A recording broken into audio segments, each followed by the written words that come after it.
بيبا بيج فيها أخطاء في الرسوم المتحركة أكتر مما تتخيل، زي في حلقة مامي بيج في الشور. مامي بيج بتكتب حاجة على الكمبيوتر واللي في الحقيقة كانت نهاية الرسالة اللي كتبتها، بس لما الكاميرا قربت على بيبا النص اللي مامي بيج كتبته قبل كده اختفى.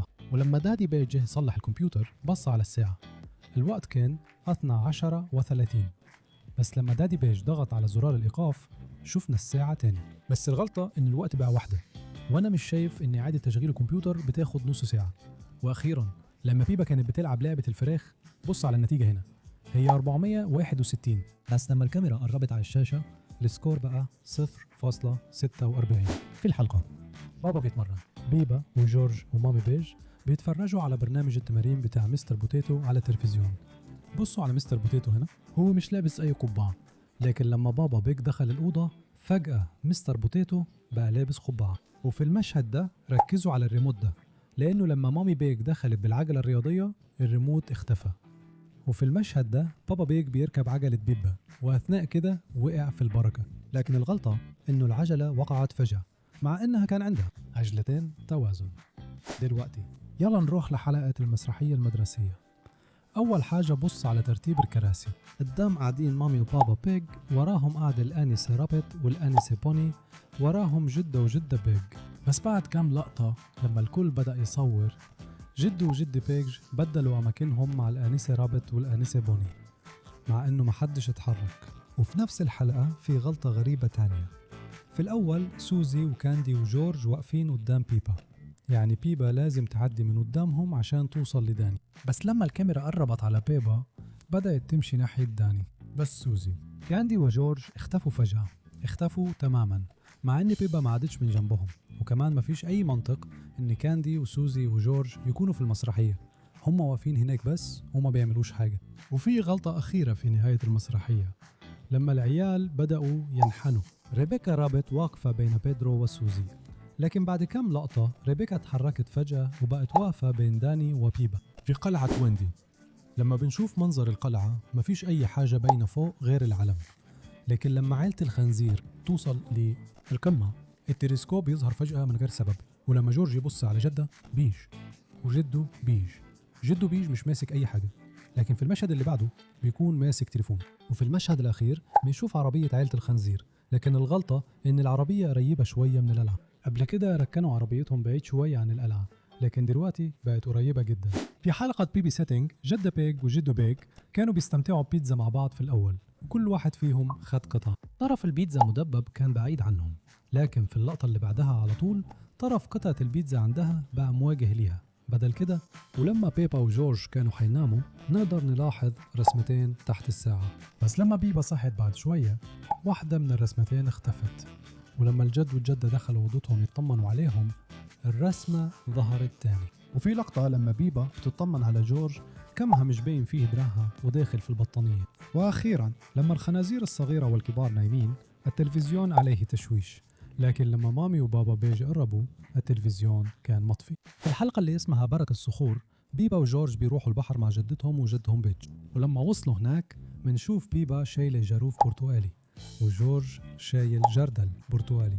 بس بعد شوية لما وصلوا لبركة مية صغيرة الجاروف اللي كانت بيبا مسكاه غير لونه، كان برتقالي في الأول لكن دلوقتي بقى أخضر. حلقة الغداء مليانة أخطاء كتير. من أول البداية ممكن نلاحظ أن جورج واقف على حدود حديقة الخضار والعشب، لكن لما الكاميرا تبعد منشوف أنه بقى على بعد كام خطوة من الحديقة، ولسه في كمان. في المشهد ده جدة بيج بتعمل سلطة وبيبا وجورج واقفين جنبها بيتفرجوا. ركز دلوقتي على بيبا هنا، وأول ما الكاميرا بتبعد بنشوف بيبا بتتزحلق ناحية جورج كأنها بتتزحلق على الأرض، حصلت بسرعة بس قدرنا نلاحظها. دلوقتي تعالوا نشوف الأخطاء في الحلقة. جنية الأسنان، في المشهد ده احنا شايفين طرف الترابيزة بوضوح ومفيش عليه حاجة، لكن لما الكاميرا بتبعد طبق فيه سباجيتي بيظهر. وفي المشهد ده بيبا ماشية جنب السلم، بس في حاجة ناقصة هنا، مش المفروض يكون في باب الأب هنا؟ وكمان في بعض الحلقات الباب بيودي للقبو، وفي حلقات تانية هو مجرد غرفة تخزين. ولسه ده مش كل حاجة، لما بيبا وهي بتفرش سنانها بص على رمز القلب اللي على هدومها بيتنقل من ناحية للتانية. وكمان في المشهد ده مفيش حاجة وراهم، بس بعد شوية الحوض بيظهر. وتاني يوم أول ما الشمس طلعت لاحظنا غلطة تانية، الساعات عدت والشمس طلعت، بس السحاب هنا ما اتحركش خالص. وفي المشهد ده جورج قاعد جنب بيبا على طول، لكن بعد ثواني اختفى.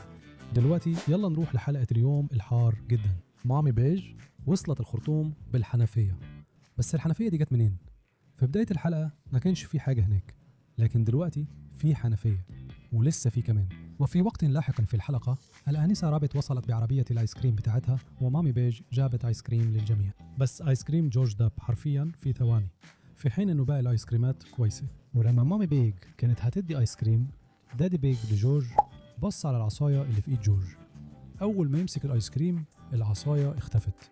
ولما رجعوا للمسبح لاحظنا انهم كلهم اكلوا الآيس كريم لأنه ايديهم فاضية. بس بعدين لما صحوا دادي بيج ممكن نشوفه بياكل نفس الآيس كريم اللي جورج أكله. ونروح لحلقة موسيقى مضحكة. دادي بيج استلم البيانو الجديد بتاعه، وأول ما فتح الكرتونة بتاعت البيانو لاحظنا غلطة غريبة. لو بصينا على الصندوق اللي جنب مامي بيج هنلاحظ إنه فاضي ومفيش فيه أي حاجة. بس بعد لحظات لما دادي بيج قال إنه مش متأكد إزاي يستخدم البيانو، فجأة ظهر كتيب التعليمات في الصندوق من غير أي مقدمات.